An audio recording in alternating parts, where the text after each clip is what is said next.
You watched batteries lose most of their range in the cold last time we talked. Today we're looking at the two technologies racing to fix everything wrong with the battery in your phone, your car, and the grid.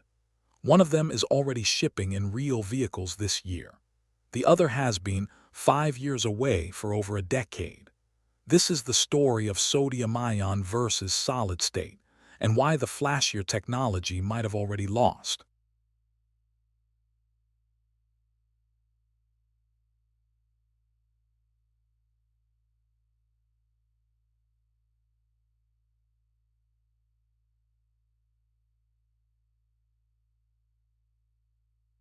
Solid-state batteries replace the liquid electrolyte inside a lithium-ion cell with a solid one.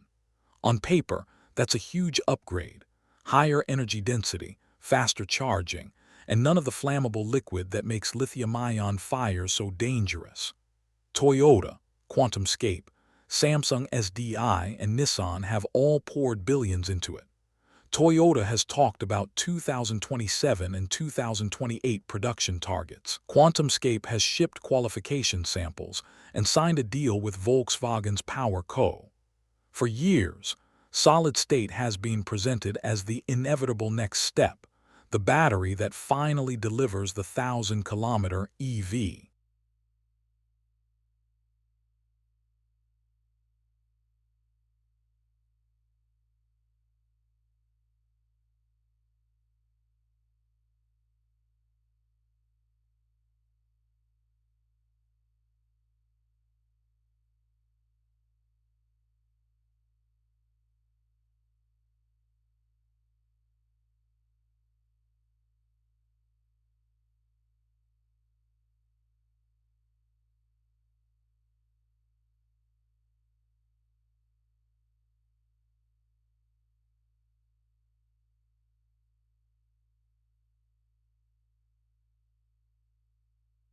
But here's the problem.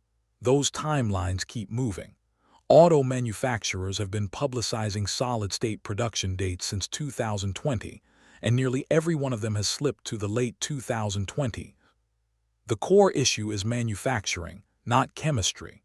Lithium dendrites, tiny metallic filaments, can still pierce solid electrolytes and short-circuit the cell, a problem researchers are still actively solving, and the materials themselves are brutal to produce at scale.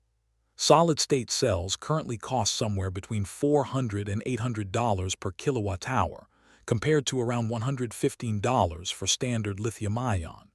That's 5 to 10 times more expensive, and closing that gap requires manufacturing volume 10 to 100 times larger than what exists today. As of right now, in 2026, no production car on the road uses a fully solid-state battery.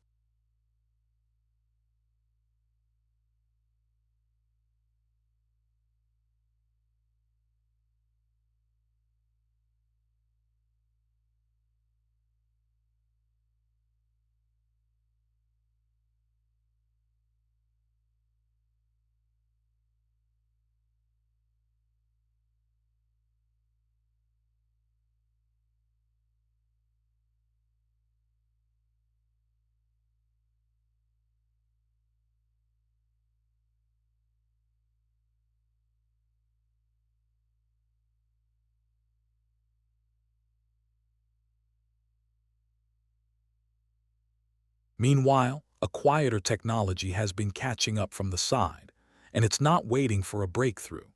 Sodium-ion batteries swap out lithium for sodium, an element so abundant it's sitting in the ocean outside your window. CATL Naxtra sodium-ion cells are entering mass production in 2026, powering Changan's Nevo A06, the world's first mass-produced passenger EV built around sodium-ion cells. CATL is also rolling sodium-ion into grid storage, commercial vehicles, and battery swapping stations. The largest sodium-ion grid storage project so far, a 500-megawatt facility in Inner Mongolia, came online in late 2025. This isn't a lab demo. It's already on roads and connected to power grids.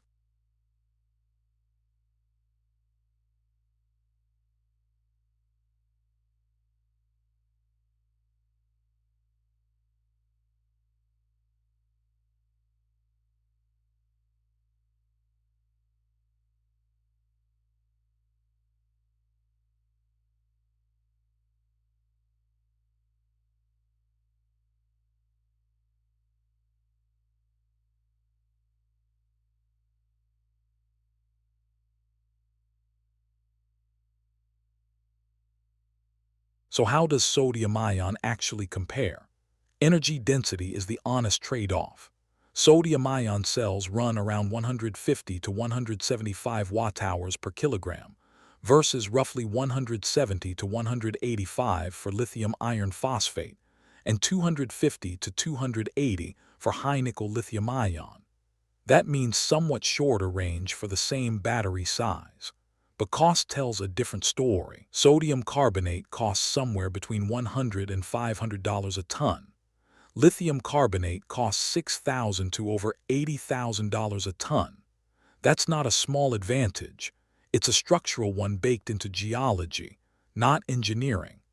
Sodium-ion cells are already landing in the $55 to $100 per kilowatt-hour range, closing in on lithium iron phosphate pricing, with analysts projecting costs near $40 to $50 per kilowatt-hour by 2030. And remember that cold-resistant story from before.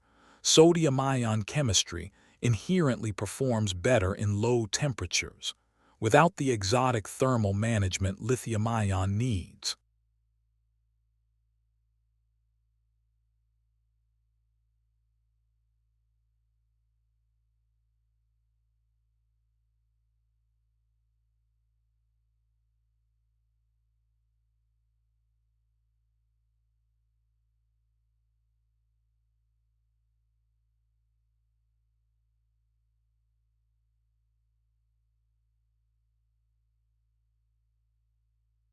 This is really the whole argument in one sentence. Solid state is chasing a better battery that doesn't exist yet at scale, while sodium-ion is shipping a good enough battery today. Solid state may eventually win on raw performance, nobody's claiming otherwise, but eventually has been the story for over a decade, while sodium-ion went from research papers to grid deployment and consumer vehicles in a handful of years. In a market where cost per kilowatt-hour and manufacturing yield decide who actually gets built, a technology that's already cheap, already safe, and already rolling off the same production lines as lithium-ion has a massive head start. Solid state isn't dead, but it's racing against a competitor that already crossed the finish line for a huge chunk of use cases: stationary storage, budget EVs, and cold climate vehicles, while solid state is still doing qualification runs.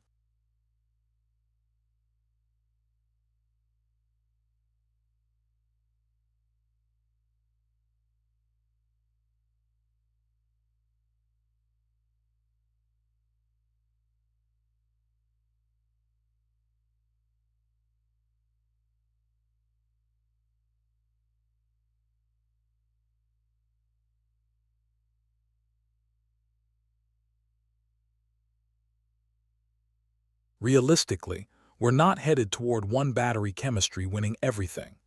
Expect sodium-ion to dominate grid storage, commercial fleets, and affordable EVs, where cost and safety matter more than squeezing out the last bit of range. Expect lithium-ion, especially high-nickel chemistries, to hold the premium long-range EV and consumer electronics space for years to come. And expect solid-state to eventually arrive, probably first in premium vehicles and aviation, where the price premium is easier to absorb, sometime around 2028 to 2030, if the manufacturing problems get solved on schedule this time.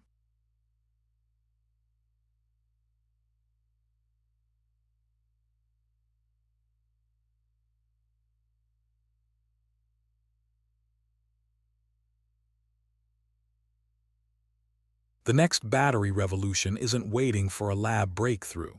It's already being built, shipped, and installed.